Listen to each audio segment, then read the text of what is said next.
وقد تجد شخصا عاش سنين طوالا من عمره على البدعة والضلالة. waweza kumuona mtu ameishi miaka aliyoishi katika bid'a na upotofu, na hawa pia tushawaona.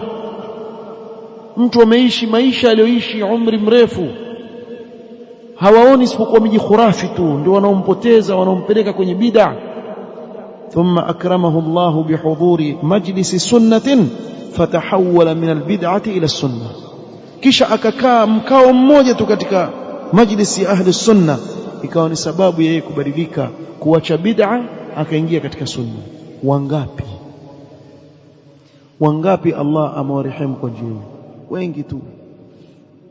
bal qad tajidu ashkhasan nasha'u ala shirkiyatin qad kabura alwahid minhum 'alayha thumma akramahu Allah jalla wa 'ala bihuduri majlisin تبين فيه العقيدة الصحيحة والتوحيد فيتحول عن ذلك الضلال فهذه رحمة من رحمات الله تبارك وتعالى. bali waweza kumuona mtu ameishi na kukulia katika mambo ya shirki, ya kuabudu makaburi, ya kuomba maiti. Kuna wengine mpaka wamekuwa watu wazima. Kuna mmoja mtu mzima maskini wa Mamrui kule, wako kwenye zile ziara zao za kibid'a, asema kuna mama mmoja hajapata mtoto siku nyingi, nikamwambia ndo huku Mamrui, kaja mpaka kule. Sababu siko sawa, aweka kando kule, kamtilia dua, Sheikh fulani bwana huyu amekuja kutoka Mombasa, hana mtoto bwana, fanyie, yani kama mfanyie mpango, makendo sekretari, kawa kama sekretari.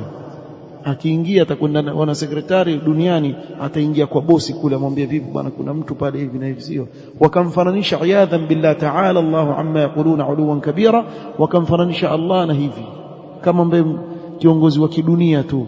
Ukienda kwa mtu basi ataingia kwake pale, amwambie bwana mfanyie mpango, kisha akamwambia na ukipata mtoto mlete mnyoe hapa, usimnyoe mpaka umlete hapa. Sijui kwa nini, utakia nini zile nywele zake.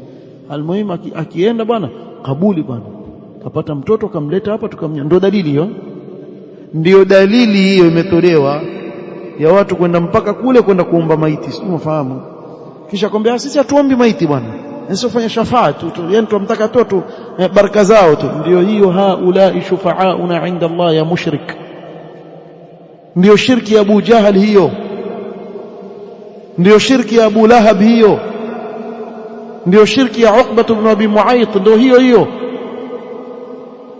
walikuwa wakisema haulai shufaauna inda Allah.